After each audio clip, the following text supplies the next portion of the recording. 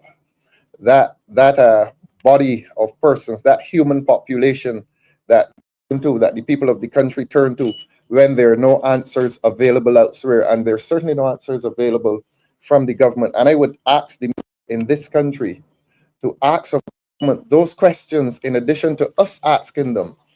Did it go to tender in accordance with the laws of Barbados? How much did it cost? And who are the contractors? And not only who are the contractors, but who are the persons involved in the contracting company? Media, you're going to find the answers to those questions extremely interesting. I'm not going to give the answers this morning. Again, we're giving the government the opportunity to give the answers to those questions. This country has labored along over the last 8 years now, 7 years of famine. Uh, integrity legislation was passed in the House, I think at the end of 2018. I participated in the debate. And 7 years later, that legislation has not been proclaimed. 7 years later, please, the people of Barbados want to know why this government has plodded along, bringing legislation to Parliament, withdrawing it. But the legislation about which we're concerned today is the integrity legislation. And we all know what integrity legislation is about. Integrity legislation requires officials, public officials, and members of the government to disclose their assets so that Barbadians will be able to say something about the state of government. That is what integrity legislation is about. It prevents people, or rather, to put it differently, it requires public officials and members of government to live financial lives of integrity. I'm going to reflect on people's financial lives, but all I'm going to say this morning is that the time has come in this country. This is a new year, and this government must be called upon to pass or proclaim that integrity legislation into the law. And if they not, give some reason why the integrity legislation cannot become law. The citizens have been begging this government again for information legislation. We don't have it. 8 years, and this government is boasting about its willingness and its propensity to communicate with the people of Barbados. They talk about openness. And we come here this morning and we're sitting and asking basic questions on behalf of the people of Barbados in relation to spending, in relation to governance in this country. No answers, no freedom of information at 7 years later. More seriously, the Auditor General. As you know, Auditor General, the Office of the Auditor General is the watchdog on government spending. At this point in time, there is no appointed Auditor General in this country. Try to picture a situation in which you have no Chief Justice. And I make the comparison because the judiciary is a constitutional body. It is separate and apart from the government. The Office of the Auditor General is a constitutional office. It's a constitutional body. It has a life of its own. It's an independent body that does not derive its powers from government, and it is not subject to the influence or control of the government. An office as important as that is a watchdog on government spending, is without anyone in charge of that office in a permanent capacity. I've met with the Auditor General before his retirement, and of course I met with him in my capacity as chairman of the Public Accounts Committee, and he lamented the shortage of staff. And he had been looking all over to get staff for his department, and it's not a department. It is a constitutional body, like the courts or Parliament. It is a constitutional body, and he is understaffed. The department is understaffed, and a government that is on a rampage of spending is refusing to properly staff the accounts. I beg your pardon. Is refusing to properly staff the Office of the Auditor General. You can draw your own inferences. You can make your own conclusions. But why is government reluctant to give adequate staff to the Office of the Attorney General? It is understaffed. I'm not guessing about that. The former retired Auditor General told me that, and we had discussions in relation to how he could go about finding staff, but the problem is government, I think, has been less than cooperative in staffing that department. Does government have an interest to serve with the Office of an Auditor General, which is understaffed? We don't know. But we are calling on the government to immediately fill the office, and not only fill the office, we are calling on the government to adequately staff that constitutional body. Not going to keep you here the whole day. The Electoral and Boundaries Commission.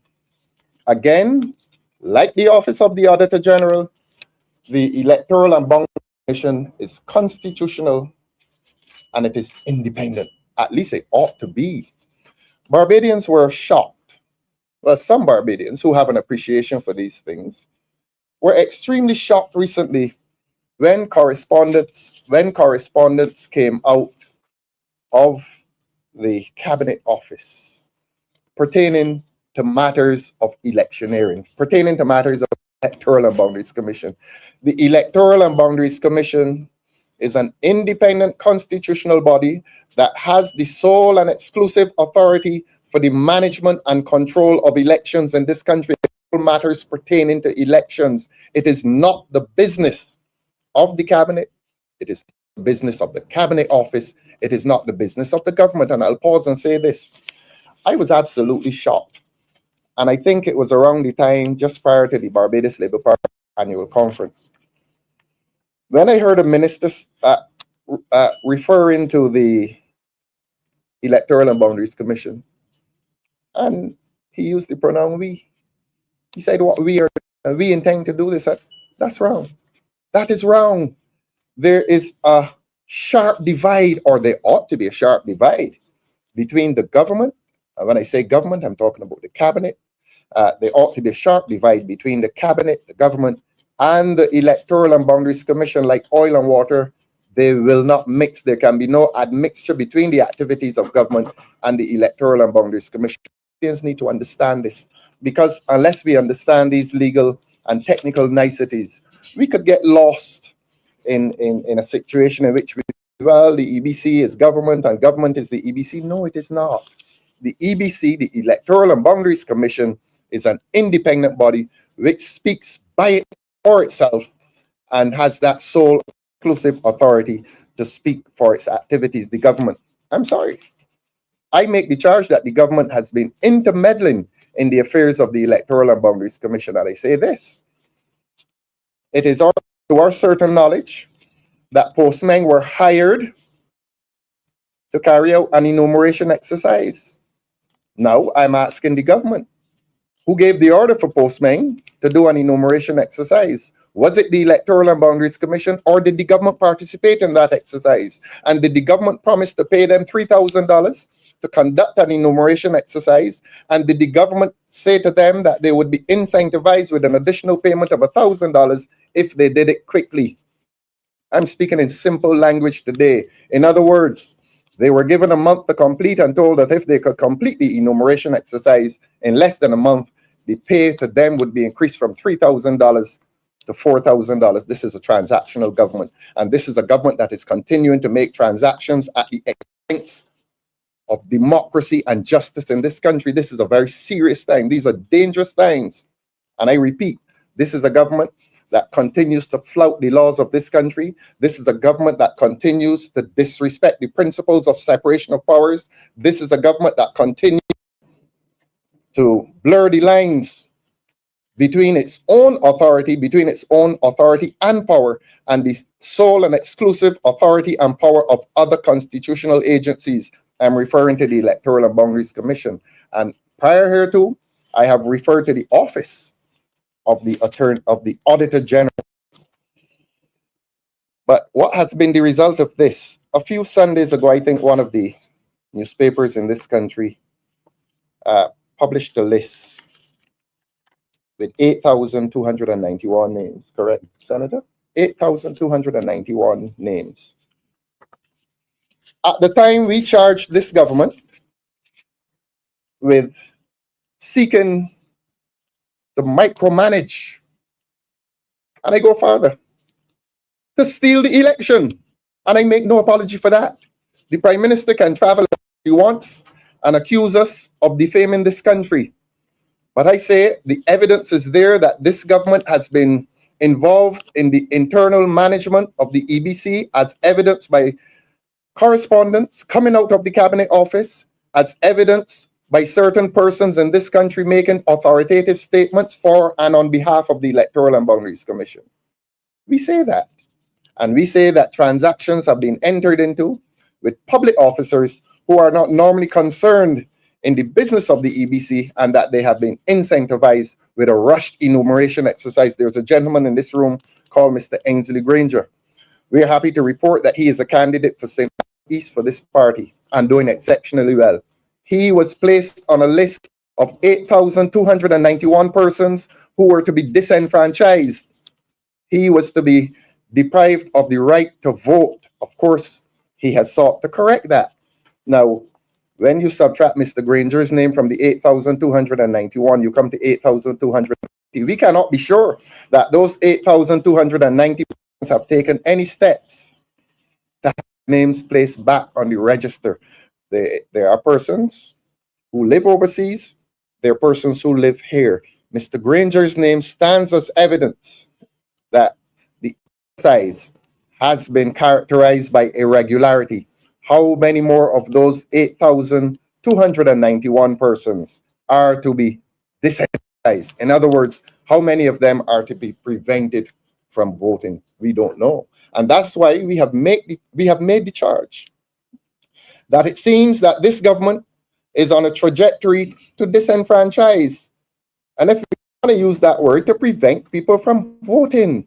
And we will repeat the charge. In spite of what the Prime Minister of this country feels, we are repeating the charge that this government has involved itself in an election process of registration in breach of the law, and it seems that some persons will be disenfranchised.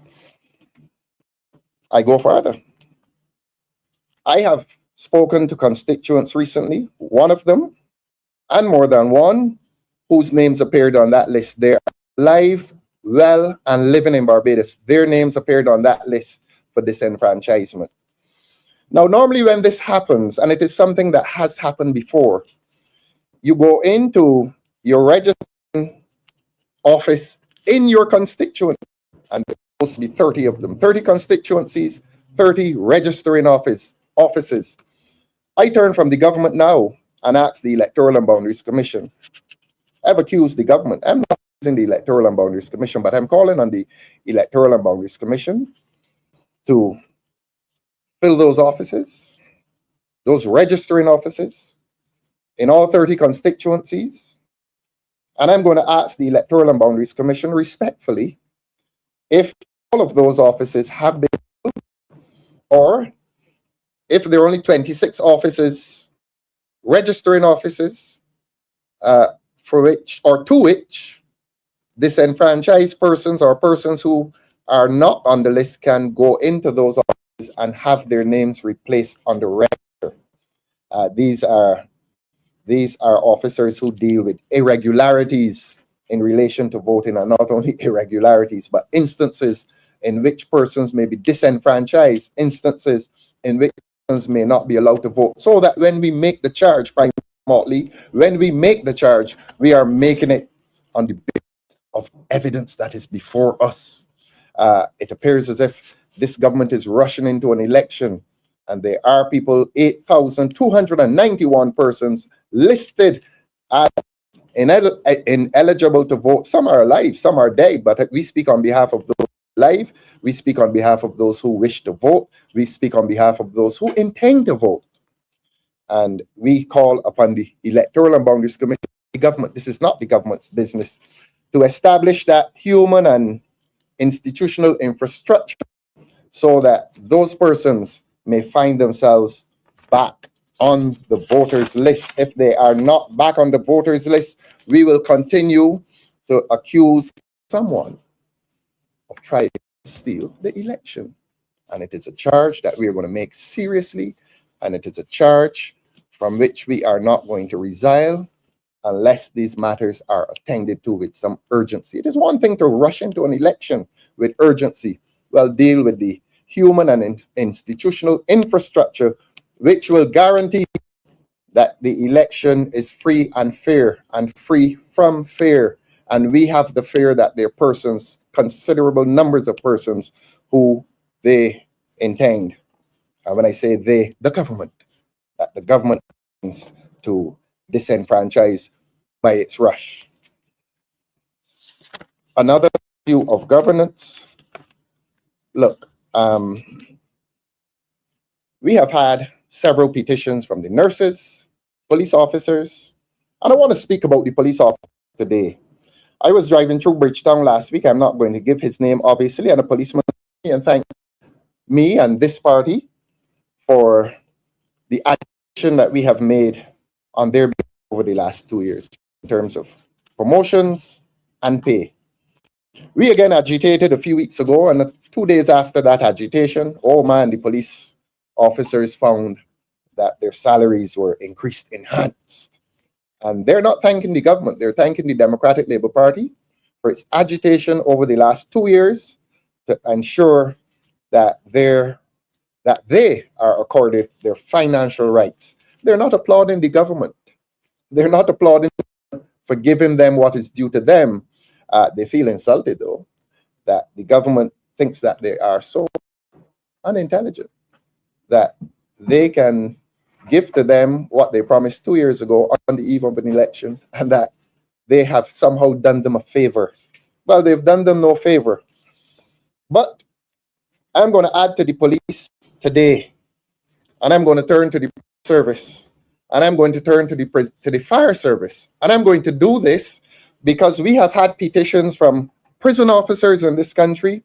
We've had recent petitions from fire service officers in this country complaining about the injustice of supersession based on favoritism. And I want to say, and I want to invite Barbadians to consider that these two departments fall under a certain ministry. And I go farther, a certain minister. And there are accusations being made of supersession, of advantage being given to certain officers, certain junior officers over persons who have been in the service. And one told me he was in there 22 years. And that is happening. And the public service is being disrupted by this government. The public service in this country is being disrupted by this government in relation to the prospects of men and who have given long years of service, are sitting and watching supersession occur right under their noses. And it is unfair. And not only supersession, but it is based apparently on some measure of favoritism. So please, government, please understand, and I want the people of Barbados to understand that these unfair practices have taken place within the prison service, the fire service, the question of the police. I mean, that's a sad tale. It really is a sad tale that people are retiring, and just on the cusp of retirement, they're being given something called senior constable status, patronizing, condescending, contemptuous, insulting to their intelligence, and they're going home with a token. And this actually believes that people are impressed by these tokens, by these insults to their intelligence. Well, we are going to ask the government to stop it. We're going to ask the government to, respect public officers in this country. The last initiative at the end of the year to promote, or not promote, to appoint 2,000, it is not a favor done to the public servants in this country. The 2007 legislation long anticipated that. 7 years later, 7 years of famine later, the government comes and guarantees appointment. And we say to those beneficiaries of the appointment, congratulations. But we say to the government, you've not done them any favor. The 2007 legislation long anticipated that these persons should be appointed by legitimate expectation after 3 years. Thank you, Senator. That's why when I began, I said that this government is treating the people of Barbados with injustice, intimidation, insult, and indulgence. Indulgence. We live in a country in which, again, and I'm going to make this charge seriously. Media, do you all know? People of Barbados, do you know that state funds are possibly being used for private parties in this country? We're supposed to be afraid of the government. We're supposed to be afraid to speak these truths. When taxpayers' money is being taken up to sponsor or to invest in private parties, for profit parties, is that happening in Barbados government? The people of Barbados are entitled to have an opposition courageous enough to ask the government those questions. And, I use the word indulgence. And everybody now knows that this government has a way of coaxing the people of Barbados by way of diversion, by way of distraction, into feel good events. You go to a party and your government ministers there and everybody dancing and having a ball, and you think that all is well. And that's fine. You go and you enjoy the party. Some of the best musicians in the world, to be frank with you.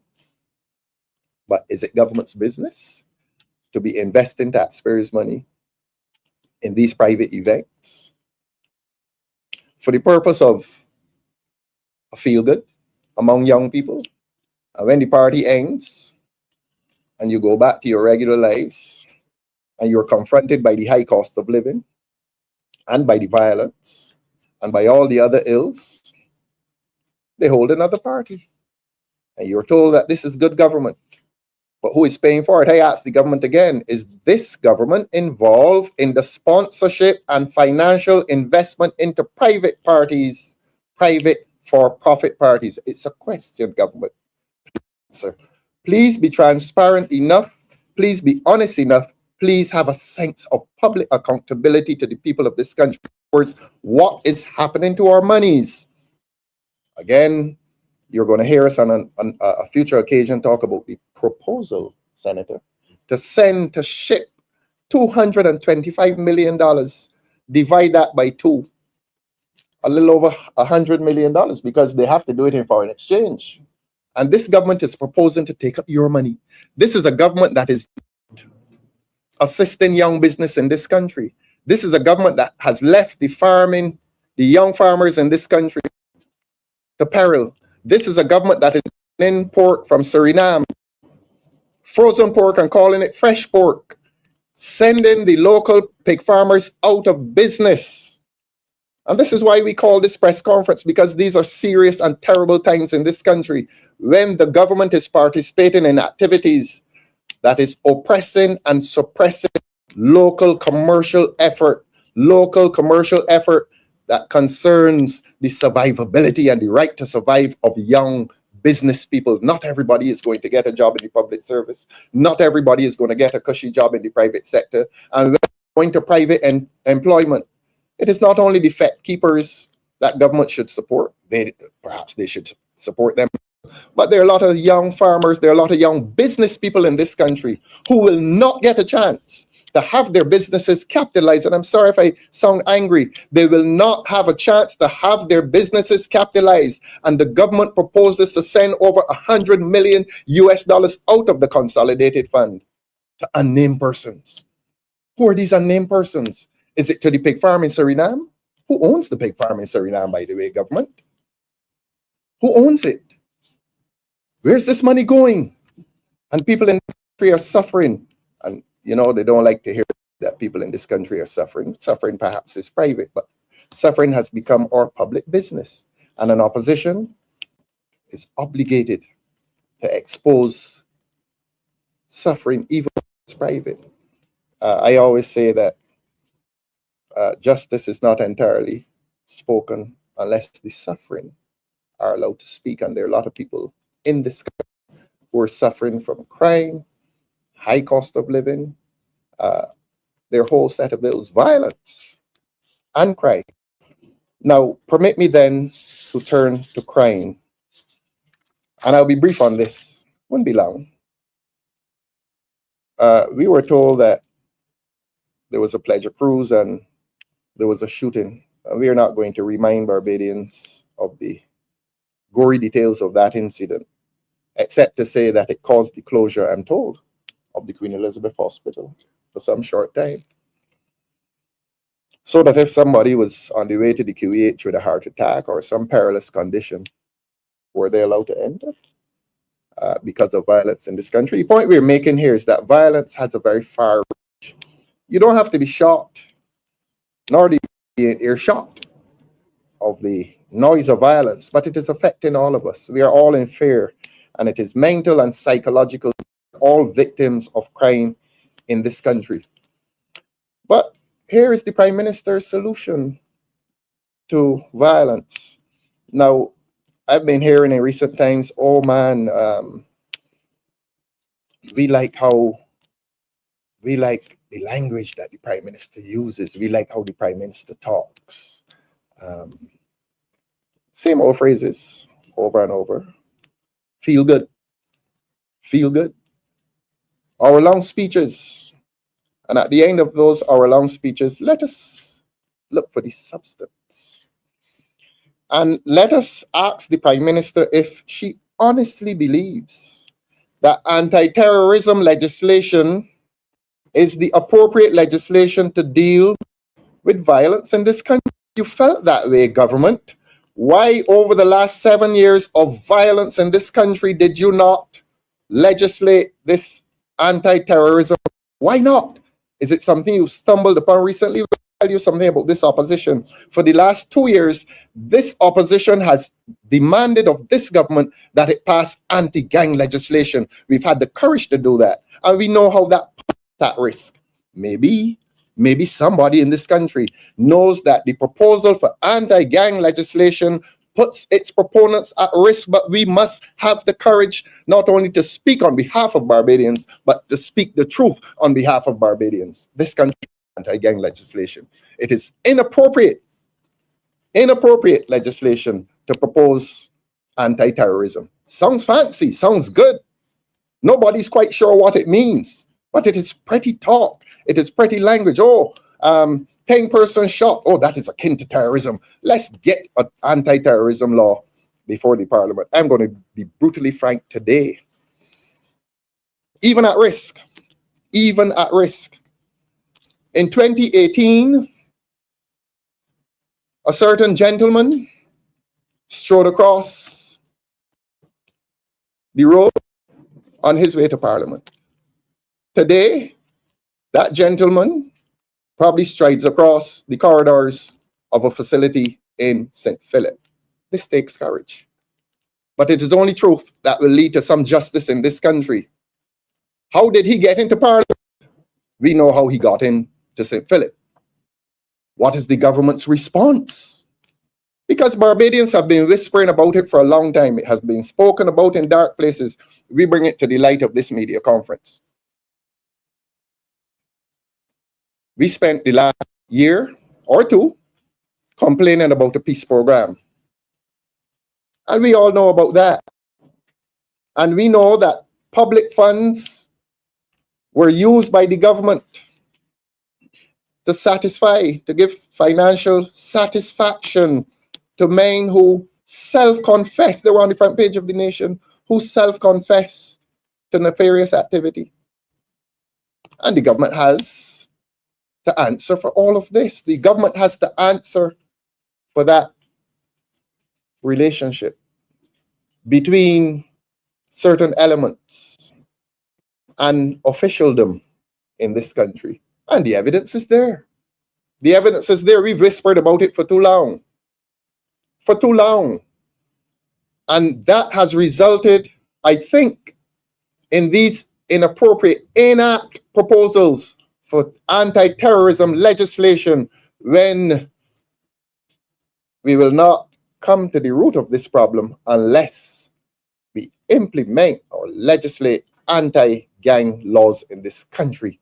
By now it is clear, based on what the commissioner has said repeatedly, based on what senior officers have said repeatedly, that a lot of the violence is rooted in gang activity. If that is so, why is this government so afraid of anti-gang legislation? When Trinidad was not afraid, they have it. When Jamaica was not afraid, they have it. When St. Kitts was not afraid, they have it. I think the Bahamas may have it as well. And I think Antigua may have it. They're about Turks and Caicos, they have it as well. So that there are about 5 or 6 countries in the Caribbean that have been similarly afflicted by violence. It is proven that that violence is related to the existence of gangs. Those countries have passed anti-gang legislation. This government has previously promised to pass anti-gang legislation, but they have not. I asked the people of Barbados to ask this government, why the reluctance to pass anti-gang legislation? And I say to the Prime Minister, anti-terrorism legislation is inappropriate. It will not go to the heart nor the root of the problem. I say it is a diversion, it is a distraction from the real issue. Government, please bring yourself to pass anti-gang legislation to protect the people of this country and to protect young men who may be lured into activity. We have to have the courage not only to say it, but we have to have the courage to do it. Because this country is spiraling out of control. The violence, there's an explanation for the violence. There's a reason for the violence. The government does not go out there firing guns. So in that way, you can't blame the government, but the government has a responsibility. The government has an executive and legislative responsibility to deal with the issue of crime in this country. The government is failing this country by its refusal to bring proper and legislation before the parliament. Why is the government so afraid, though? Why is the government so afraid and or reluctant to pass this legislation? Again, today is the 5th of January. On the 5th of January, we in the Democratic Party again call on the government to pass anti-gang legislation, and we bring our legal minds together. Certainly, Ms. DePisa is a lawyer. Ms. DePisa is also a criminologist. Ms. Stevens is a criminologist, and he was the deputy chairman of the commission. And so our 11-person commission was well staffed by persons with expertise in criminal law, in criminology, and sociology. Not like the commission or council that the government has, which is probably now inactive, which was established months ago. Yes, I can see it. And no report, no date has been given. It was another government promise. It was another empty government promise. Here, Barbadians, here's what the Democratic Labour Party has been able to do to the people of this country. Solutions to the question of crime, to the scourge of crime in this country. This voluminous document is evidence of the work that this Democratic Labour Party has done in terms of not solving crime or not removing crime entirely from the face of this country, but making efforts, meeting a public responsibility to deal with the question of crime. This government continues to fail the people of Barbados by its non-efforts, by its unwillingness to deal with crime and to deal with violent crime.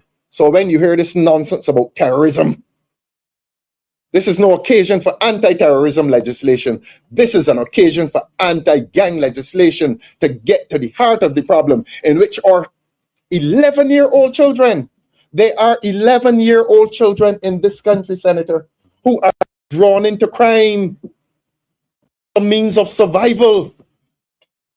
That is the reality. That is what is happening in Barbados. 11-year-old children, as soon as they enter secondary school, and I want the people in the diaspora to know this. You have been absent from this country for a long time. What's happening in this country will make your heart bleed. That your little children that you left behind in this country are being drawn into criminal activity, and this government finds itself unable and unwilling to deal with the problem that is destroying this country and coming to us with nonsense about anti-terrorism legislation. We've asked them for 2 years, and I repeat, we've asked this government last 2 years to pass anti-gang legislation to save our little children, to save our 16-year-olds. We saw last week a 16-year-old and a 17-year-old boy, two boys who have not lost their mother's features, heading towards Dodds. Murder charges? That's what is happening in our country. And a government sits by, and the head of that government sits by and refuses to make contact with legislative solutions, with sociological solutions, with political solutions, and tells us about anti-terrorism. What anti-terrorism? What? Nonsense. Pass anti-gang legislation. Have social programs in this country to save the children of this country. Don't take up $100 million US, $100 million plus US dollars to send to unnamed countries or to unnamed companies. You don't tell Barbadians who they are. You don't tell Barbadians what they're doing. They will be allowed to operate in their country, and you can't take of that. You can't take a quarter of that. You can't take 1/10 of that and commit to the children of this country, because a 16-year-old with a gun is a child. A 17-year-old with a gun is a child. He can't vote. He is a child. Government, what are you doing with him? This is what the Democratic Labour Party has done for this country in opposition. And if we can do this in opposition, we promise to you that we are going to be a good and honest government. And if they call the election in January, we're ready. February, we're ready. March, April, May, June, July, August, this Democratic Labour Party is ready. We have assembled a group of outstanding young and not so young people to save this country from this band called the Barbados Labour Party. We've assembled good young people to save this country, to save our young children. And we intend not to solve the problem of crime. We can't solve it. There is no government that will erase crime from this country. But there must be a government that intends to confront it, and to confront it in constructive and progressive ways by negotiation. And when I say negotiation, I'm not talking about negotiation with criminals. I am talking about negotiation between our agencies, our police agency and our social welfare agencies. Negotiate a solution to the problem of crime and violence in this country. But as I said, this government is taking up monies, throwing away at Newton. This government is proposing to take up $100 million, throw it overseas. This government takes up money, throw it into FETs. This government takes up more than $500 million. The government's travel bill, people of Barbados, is extremely high. Extremely high. When the Prime Minister went to Algeria or wherever it was to say that one blow kill old cow, it cost more than the hospital wanted that weekend for the equipment that they were asking for.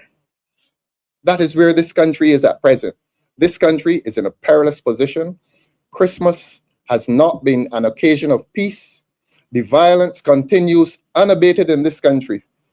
And we are asking the people of this country to give the government a rest. We are asking the people of this country to consider that this Democratic Party is well and truly able to be a government in this country. I repeat, we have assembled 30 honest and upstanding citizens who pledge to take this country forward, who pledge integrity legislation. And in a future press conference, I will tell you that the members of this party, in a future press conference, that the members of this party will declare their assets entirely to prove to you, to give you that undertaking, that we will be a good and honest government. These media conferences will be held periodically, but often, so that the issues of the day will be addressed, so that the state of this party, the readiness of this party to occupy government will be clearly expressed and proved. So I want to thank you very much for attending this morning. I want to thank the people of Barbados for continuing to invest your confidence in us. I want to thank you for receiving us at your doors, in the shops, on the streets. And we promise all that we say we are going to, including the reduction of VAT. but we will have more to say on that. Thank you very much, media. Thank you. Thank you. Sure.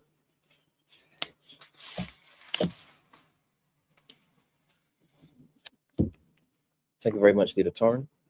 We will now open the floor to the media to ask their questions. We will kindly ask that you refer all questions surrounding the Venezuelan situation to CARICOM. Oh, that's it.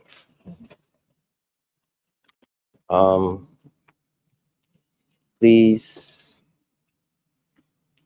introduce yourselves and your media host on your first question. Okay. Good morning, happy New Year. Thank you, Ms. Weeks. Varsity Weeks from the Varsity Show. You, I think that you're that you believe that they're trying to steal the election. Yes. Question to you this morning to the Democratic Party.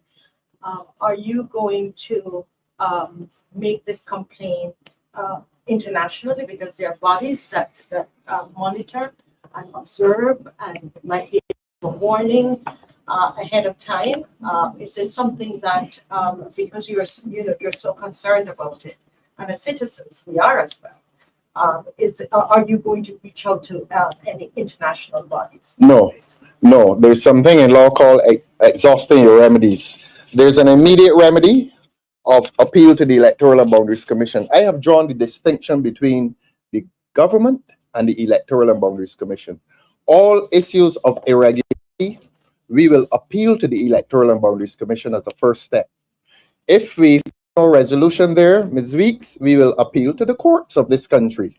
We are not going to any international body when we have bodies here in which the problem may be resolved. We intend to resolve this problem by local effort, by local address or local appeal to local agencies. The Electoral and Boundaries Commission itself, who we have not accused of anything. We don't think that there's any mischief going on there.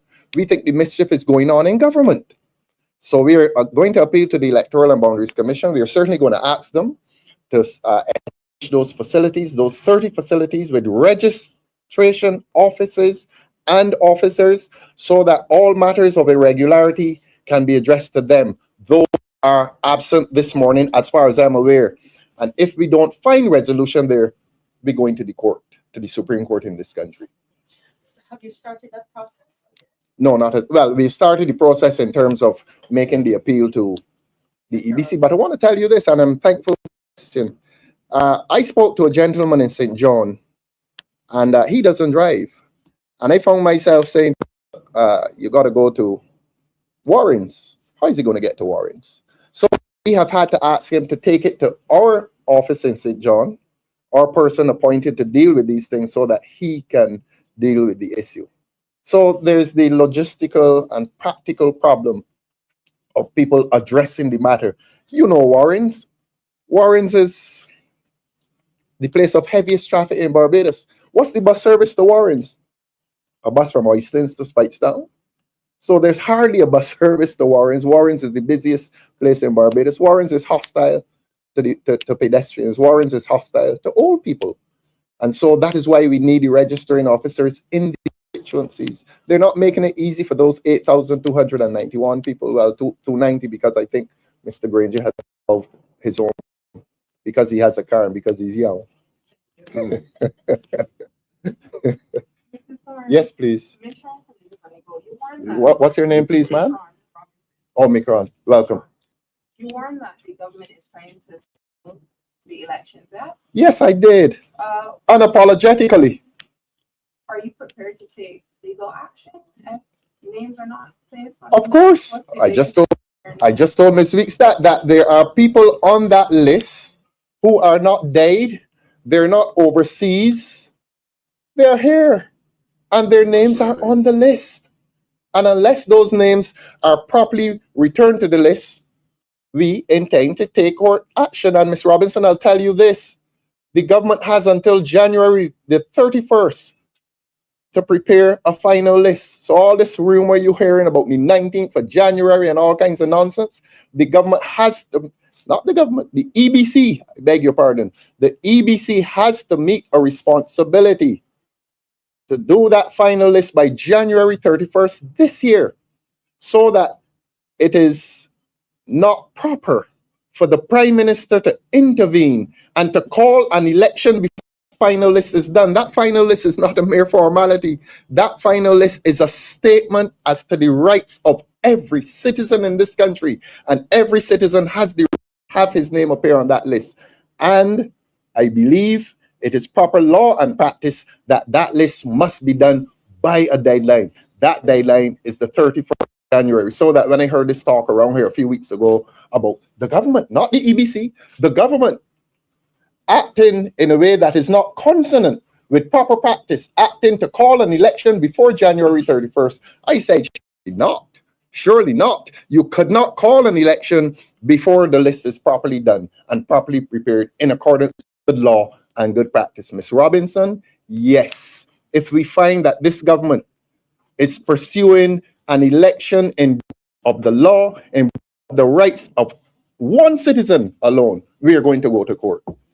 But apart from going to court, I want to say this to you, Ms. Robinson. We are making ourselves politically ready for an election. We are not going to be expending all of our energies thinking about court. There's a larger court, the court of public opinion, and the court of opinion against this government for its injustices committed against the people. We are also appealing to that court of public opinion that the time has come to get rid of this government on the basis of all that I've told you here this morning. A lack of transparency, a lack of accountability, and the grave injustices that are committed against the citizens of Barbados, including by publishing a list which contains Barbadians who are alive and well and ready to vote. Another thing on the topic of the Auditor General, the DLP is suggesting that the Auditor General needs more power. How will you ensure that the office can investigate government spending without being involved with the administration?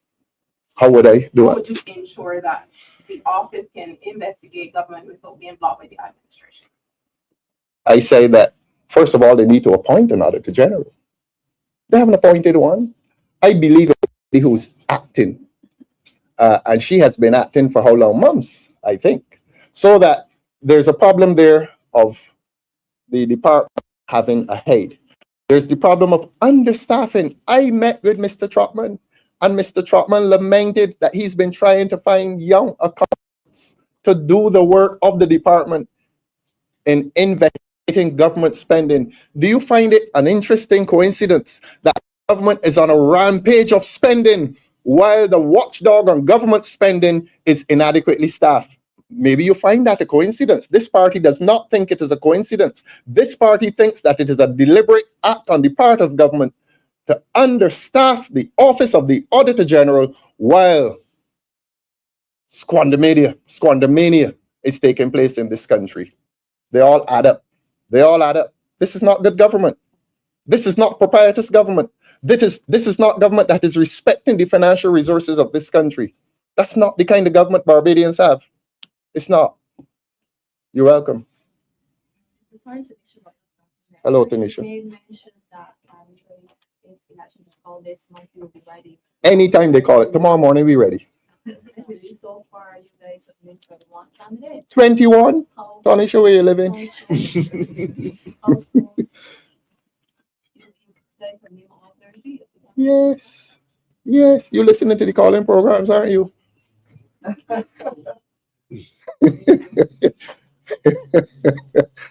You know, it's amazing, you know, it really is amazing. I'm sorry that that is your misinformation. This gentleman, he was named last, look, his name is Damien Fanas. He is running in St. Michael West. He has been the last candidate named, the 30th candidate named. Damien Fanas named last week. Last week, Monday. To replace the young lady who demitted. And Mr. Senator Andrea Worrell, Damien Fanas, Damien Fanas, Fanus. He is running in the constituency of St. Michael West. And Senator Worrell next to me is running next door to him in St. Michael Central. While the other people out there fighting to see who can run in St. Michael Central, and I'm going to say something about St. Michael Central at the next press conference, because the constitution of this country must not be amended to give anyone a job. But we have 30 candidates in place. Please stop listening to the calling programs. Sharia Brathwaite, Barbados State. Welcome, Sharia. Just want to clarify, so you're not going to speak about the tension between US and Venezuela? Oh, we are deferring to CARICOM. Look, we are regionalists, and CARICOM is the authoritative voice on that matter. We will defer to CARICOM. Well, at this thing, you don't have any concerns? No. Any concerns? That you would like to share publicly? We are deferring to CARICOM on that matter. Vanessa Henry, CBC. Welcome, Anesta. Thank you. As far as you know, how many people are on the list that should not be there? Can you repeat that, just for clarity? Oh, no, I'm saying the list had 8,291 persons. We don't know how many are alive and eligible, but we do know that Mr. Ensil Granger, who's sitting there, is alive and eligible. And he was on it. And he's not the only one on it. And there are several people who have been put on that list. We know. And we are asking them to get themselves back on the list. And the best way to get back on that list is for the EBC to establish their registration offices in each constituency so those disenfranchised and disadvantaged persons can go to the office, not have to catch 2 and 3 buses to get to Warrens. That's how they're making it difficult for the citizens of this country. What about the people overseas? We have people living overseas who are citizens, who are qualified and eligible to vote. They're on the list. You know, a Barbadian living in New York can vote. He's a citizen. He can come home and vote. They have some of them on the list as well. And people will tell me that this government is not attempting to steal the election. I say it again. They're intending and interested in stealing the election. We let them respond again. The evidence is there. He's behind there sitting down. Look at him. Thank you. You said you're ready for the elections, and my colleague would have asked about the candidates. Can you repeat again the name of the candidates and where they're going, including All yourself? What constituency you're running in, so people are clear? clear. Look, the nation came in here and gave me a front page when I announced that the people of St. John were asking for me to come up there.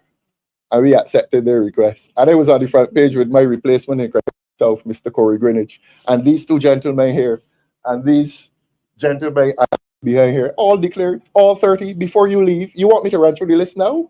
From St. Lucie? From memory? You're testing me. Ian Griffith, St. Lucie. I can write these for you. Ian Griffith, St. Lucie. Jason Phillips, St. Peter. Charles Worrell, St. James North. Ramon Goodman, St. Andrew. Randall Rouse, St. Joseph. St. James Central. Paul Gibson. Paul Gibson. St. James South. Pedro Graves. St. George North. David Waldron.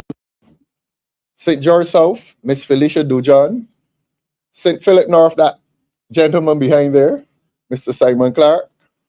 St. Philip South, Mr. Neil Marshall. St. Philip West, Mr. David Eswick. Christchurch East Central, Mr. Quincy Jones. Christchurch East, that lady behind there, Miss Amoy Gildenborn. Christchurch West, I think he's there. Andrew is there? Yes, Andrew. Mr. Andrew Cave. Christchurch South, Mr. Corey Greenwich. We left out Christchurch West Central. Rashid Belgrave. And we come to the St. Michael now. St. Thomas. Dr. Hines. I left out any apart from St. Michael. St. Michael is always the last that we mentioned. The city, Dale Row. St. Michael North, Dr. Don Marie Armstrong. St. Michael Northeast, Mr. Sandyford. On the other side, St. Michael Northwest, Senator Walters. St. Michael Central, Senator Andrea Worrell. St. Michael West Central, Mr. James Paul. St. Michael South Central, Mr. Richard Seeley. St. Michael South, Mr. Nathaniel Boyce. St. Michael East, Mr. Ensil Granger, who's sitting there. They're trying to get him off the list. That's the famous one among us. He up there people to vote for him, and the government trying to stop him from voting. And he's doing very well, incidentally. You left out any, Andre? Oh, there, I left out St. John. St. Michael South. Ralph Thorne. And St. Michael South. Yeah, Nathaniel. South East, Mr. Pedro Shepherd, our General Secretary. Is that all 30? I hope I wasn't invidious enough to leave out anybody. That's all, Damien? Beg your pardon? You print? Oh yes, we'll give you a list before you. Please print it. We thought y'all knew.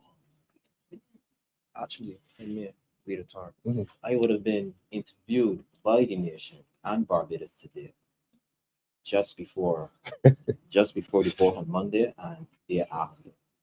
Those stories were supposed to be run last week, and one today that was proved by the nation. Senator Worrell, Yes. we know that last week the BLP they have a few nominations coming up. We know last week that Mr. Trotman, who was once sitting at this table with you guys on your party, within your party, will be going after the seat you're going after. How do you feel about this? Are you intimidated? How do you feel? Not intimidated at all. It doesn't change my strategy.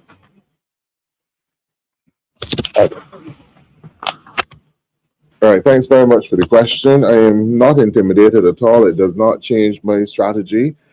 When I entered the race as the Democratic Liberal candidate for St. Michael Central, I always expected that I would have to run against a Barbados Liberal Party opponent. And whether it is the Speaker of the House, Arthur Holder, today or tomorrow, some other person, my focus does not change. I'm in the constituency, getting to know the persons in the area, and so they would know the type of representative that I intend to be. Collaborative, someone who listens to the persons in the constituency and who speak out and work on behalf. Because at the end of the day, it's not about me.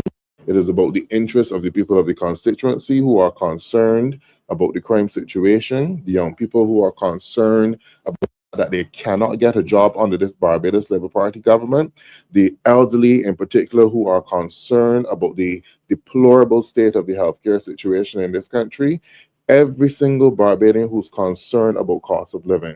So whoever the Barbados Labour Party brings as a candidate, they have to deal with the failing situation that the Barbados Labour Party has in this country. So I am not at all bothered. I am doing my work within the constituency, and I intend to continue. I am not dealing with internal issues. I guess it is clear definitely have some internal problems. May not yet be ready for the election. Well said. Yes, Marcia. Oh, you want to follow up, Vanessa? Yes. Question, someone who is in Christchurch, West Central is saying that they have not seen anybody in their area. So she's just realizing that there's a candidate and she would like to see that person. Okay. Christchurch. They mean from the BLP? No, from DLP. Oh, From the DLP. that's Rashid Belgrave. She will see him very shortly. Rashid Belgrave. Yes. You're listening? A young attorney at law. Very bright fellow. Yes, so she wants to see him. Thank you very much. Now, a question here, in my research, I found that there's an Anti-Terrorism Act of 2002 that was actually amended in 2019.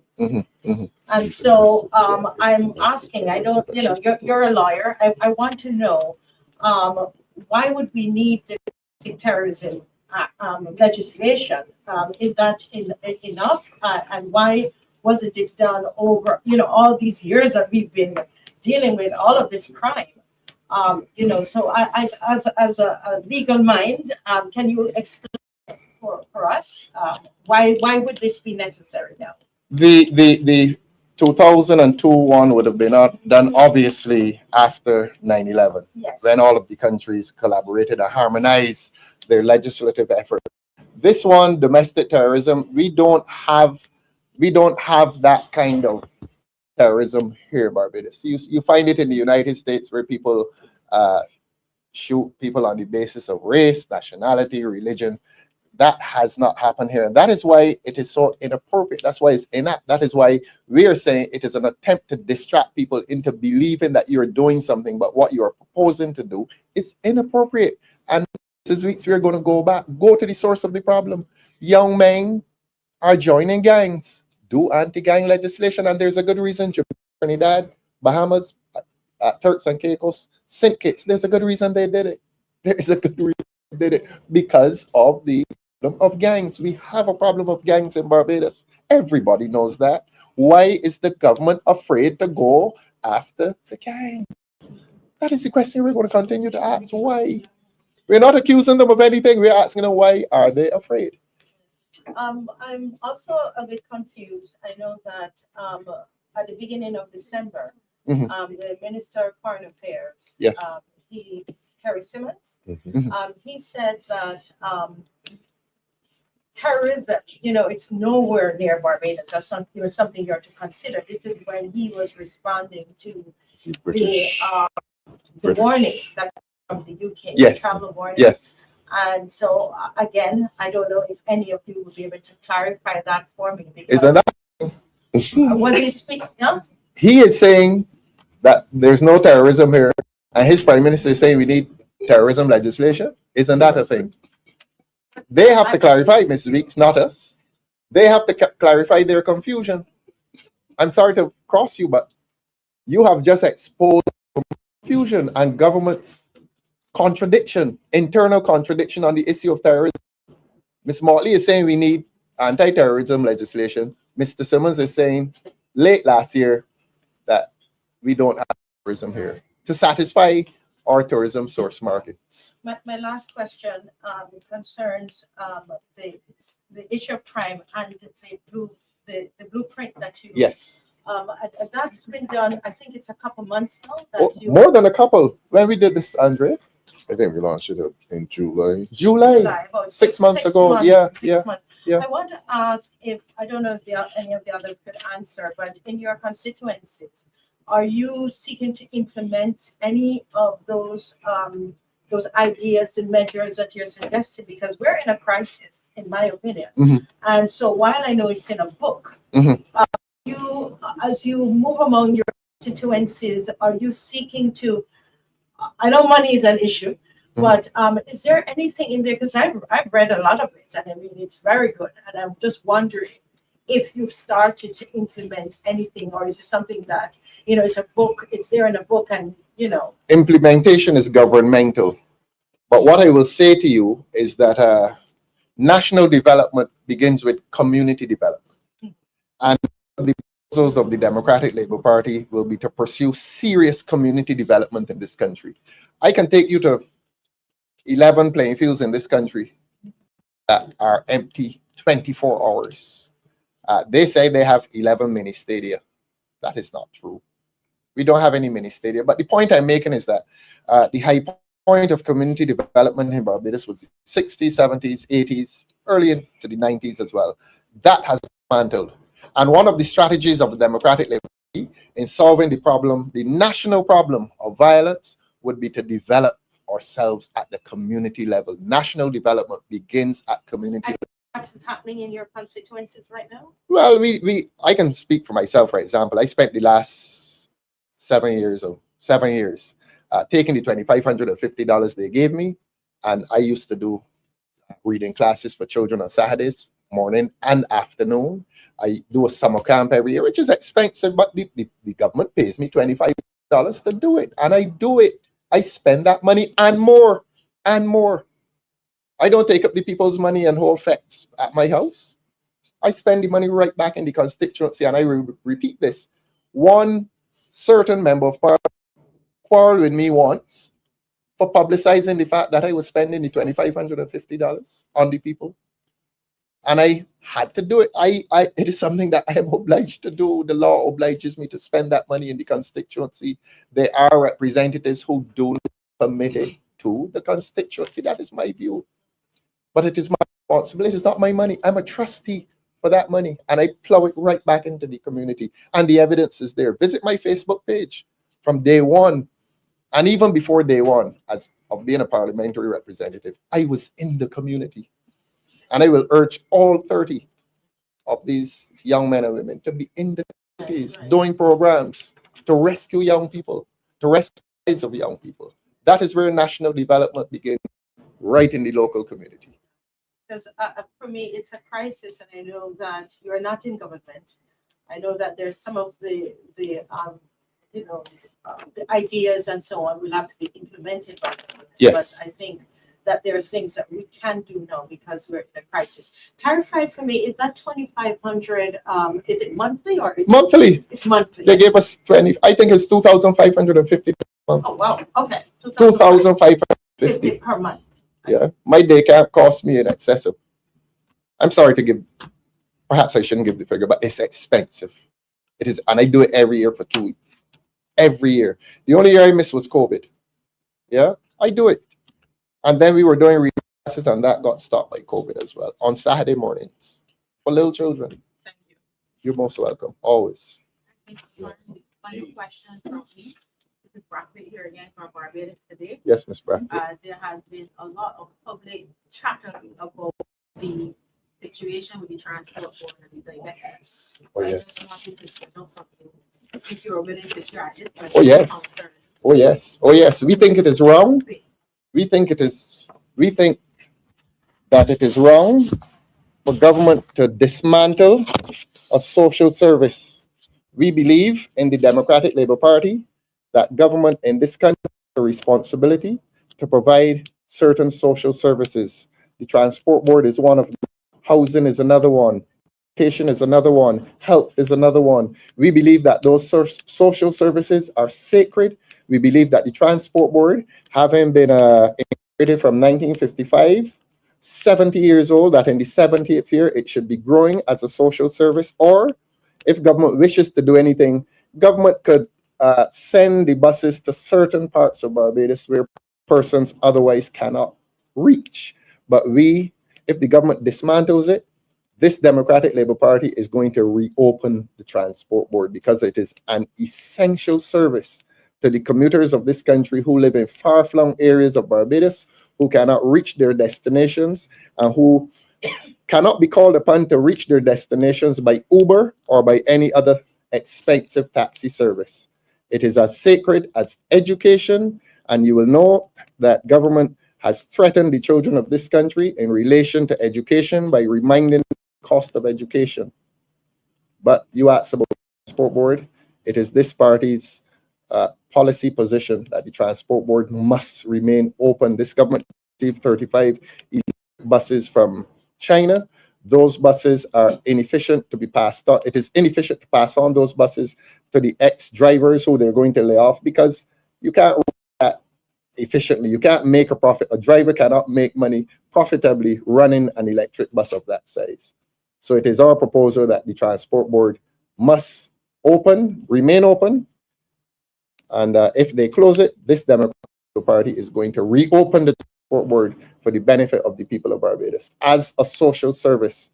Profit does not only relate to finance, profit relates to the efficient movement of people to and from work and children to and from school. That is what profitability in a social service is about. It is not about the bottom line, so to speak. Most welcome. Carlos Atwell. Good morning, Carlos.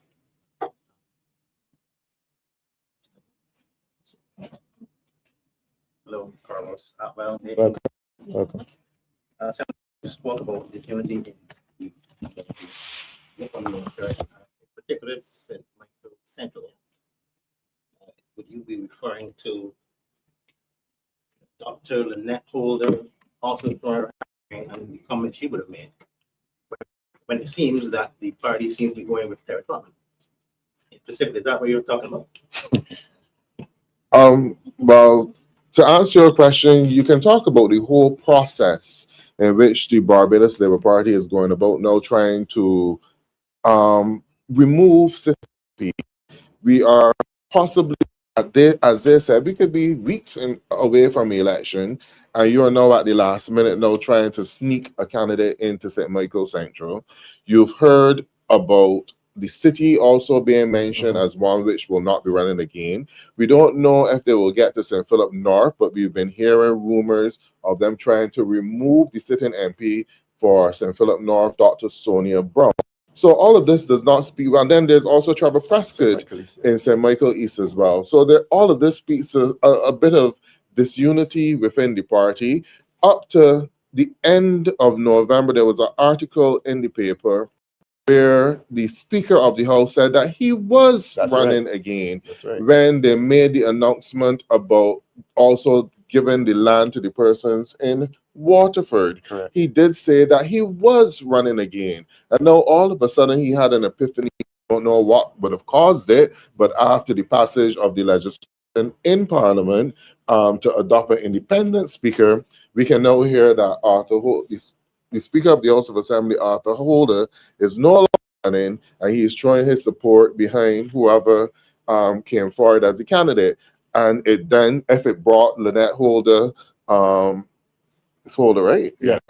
If it brought Lynette Holder to the realization that this could be a possible injustice, because in 2 weeks, you don't give any room for any other prospective candidates in the Barbados Labour Party to step forward and put their name. That is not a transparent process of selecting candidates. You knew for a while that Cynthia Ford was not running. You had a long run up, and you had about 4 persons coming into the competition. You need to be fair and allow as many people the opportunity. They often criticize the Democratic Labour Party for not being fair and how we select our candidates, but how this could be fair when you keep these things at the last minute, 2 weeks, and then other persons who may have an interest not having the opportunity to get themselves into the race to solidify themselves in the constituency. I think the same thing was done in St. James, where we have the sitting person there, and you had someone else who had Dr. Reed who had expressed an interest. The same thing was done in St. George North, where you had the person who worked for many years with Glenn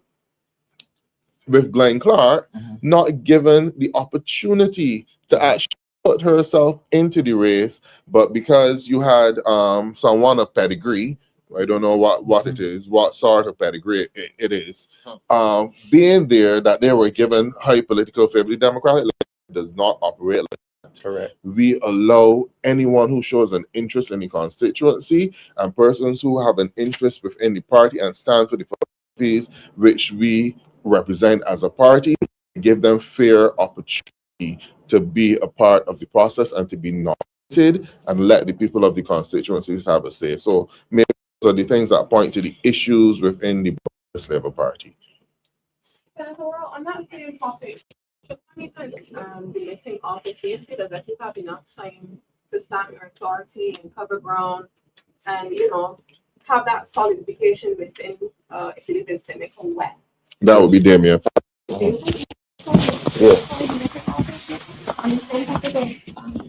What Senator Worrell is making reference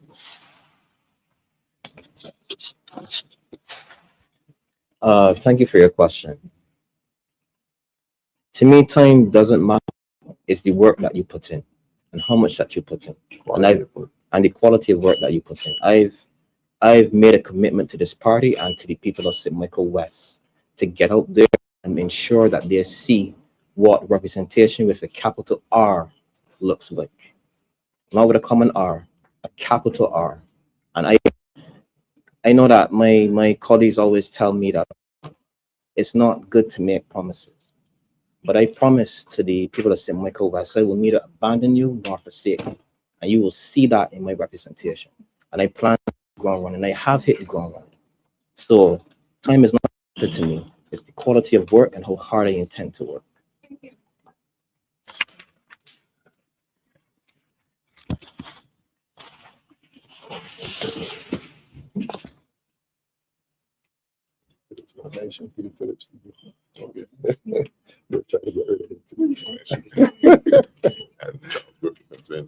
Yeah. I'll call his name in here.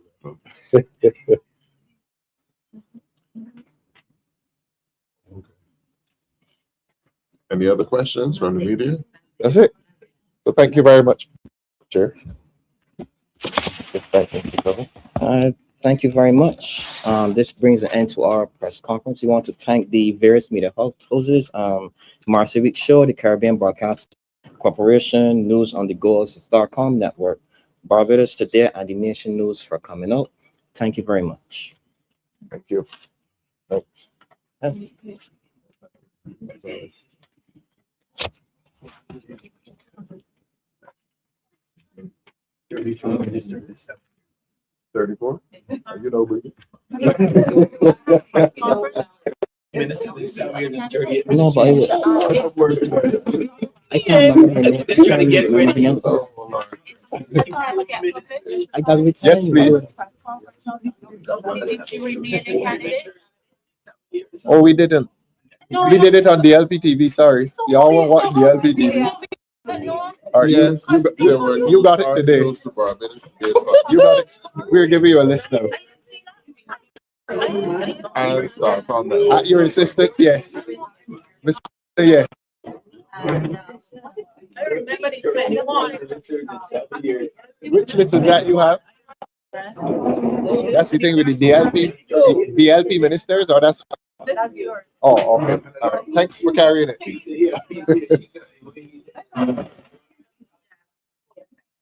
There. Are you too angry? That's right. Thanks. Forgot this. Yeah. Yeah. Apologies, guys.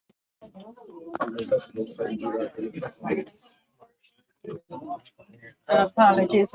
So folks, we're setting up ourselves here. Probably talk to this. There's a lot of noise inside there. Yes. So please bear with me at this time. Yes, I was asking you, how is it going in the constituency? Canvassing has been good. My team and I have been out in the various communities. We've been in Sears Court. We've done Long Bay, Fair Valley, and part of Parish Land. I'm from Parish Land, so yes, they say they save the best for last, right? But definitely, I'm very encouraged when I go out in terms of how the people respond to me. I go to everybody's house, whether you are a Barbados Labour Party, or Democratic Labour Party, you could be pink, blue, or polka dot. Your vote counts, and I'm coming to everybody's house. You know what? Listening to you, I'm saying, I'm saying to myself, why she couldn't be my rep? I just love your spirit, honestly, and you have a beautiful voice. I never said it to you, but I want to say that to you, and I keep reposting your stuff. Keep speaking. You have a lovely voice. What's your view of the press conference today? I thought it was good. I am very and I'm very pleased to see all of the media houses coming out, because I like to say we need to be able to have information disseminated to the public.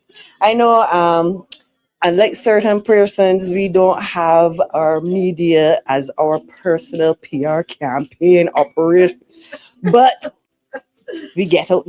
So I'm very pleased that we saw CBC, The Nation, Barbados Today. We saw everyone. I'm very pleased. I'm very pleased. Yes. Wonderful. And of course, Comrade Leader, Ralph Thorne always has a press conference of substance. So good takeaway. Okay, wonderful. Happy New Year. And wait, my girl wearing our pin. Of course. Our pin. Proud baby. You see that? I love her. Proud baby. I think you're going to do very well. Honestly, I really think so. That is the plan. Yes, I really think so. Yes. Enjoy your day. Thank you. All right. Bye-bye. Okay. Okay, folks, this is, we're going to sign off soon, but if you hang on there, let me see if I can catch anybody else for you. Coming out right now is Mr. You're rushing? You're rushing? Yes, yes, yes, yes. Yes, sir. Yes, sir. How was the press conference to you today? Well, it was a good press conference. The leader of the opposition hit on some very topical issues. Most people are concerned with the crime situation, and then Barbadians need to explanation as to how. Yes, explanation as to how this government is abusing their authority and their power in terms of not allowing the Auditor General's office to function, not allowing the Electoral and Boundaries Commission to function. You should never have the Cabinet Office sending out circulars on behalf of the Electoral and Boundaries Commission. So things like that. So I thought it was a good press conference, and we look forward to the comments from the people, because our press conferences really information coming from the people of Barbados. These are their concerns that we are putting to the people of Barbados. And how is it going in your constituency? In my Tell us the constituency, name of it again. I'm always trying to remember. my constituency is St. Michael Central. Central. Right, and it has been going well. I've been in the field canvassing. I intend to go back again this afternoon. Had not for this press conference, I would have done a session this morning as well. So, but I will go this afternoon. This afternoon. Right. Okay. So it's going good. yeah, the I know response you're from a the hard people. worker. I think though that what we are really concerned about, because sometimes you get some really sad stories. Young people who have not had an opportunity. You meet persons in their 30s who have not had a permanent job in Barbados from the time that they started working. These are things that we need to add. Yes. Right? The housing situation, people are desperate for costs of living, all of those things. Right. So these are the concerns that you hear, and then the infrastructural work that is needed within the constituencies. And just letting people know that as long as they support Andre World and the Democratic Labour Party, that intend to address all of these issues. We do believe that when it comes to jobs, Barbadians should be given first opportunity. Cost of living definitely needs to be reduced, and you have the political leader pledging that we would start that process by reducing that. And there are other things that need to be done in this country. The crime situation, not enough community programs being done. The length of time it takes people to get simple welfare assistance. You need to bring back some dignity to Barbados as well. Yes. Awesome. Well, keep up the good work. Thank you, And I Marcia. can You see keep you're up wearing your pin. Is wearing his flag. you keep up the good work. Yes. Thank you, Senator. Happy New Year. Happy New Year to you. Yes. Oh, who is? Listen. These people come ready. You know. These people come ready. Look at what he's wearing right there, and look at look at the colors. Yes. Look at this here. This is how you do it. And you know I'm a very patriotic Bajan. Yes. Yes. So I love to see that pin For sure, on you, sir. for sure. How are you doing? I'm simply fantastic. And what about yourself? I am great. Happy New Year to Oh, same to you. And you look radiant. You look wonderful. Thank you so much. Reflection of you. You really. So tell me something. What are your plans for your constituency? What's the name of your constituency? Christchurch West. Christchurch West. Yeah, so Christchurch West. I know that I will be a better representative, than the one that we have now. First and foremost, I know that I've lived in the constituency for you actually live there for almost 50 years. Really? Marcia, so are you still living there? No, I only moved. I only moved in March, but I have vested interest in the constituency as well. And so, I've walked the length and breadth of Christchurch West. So I know Christchurch West from an intimate point of view. So I know the concerns, I know the challenges of the lack of jobs. I understand the situations where we look at sport and apathy.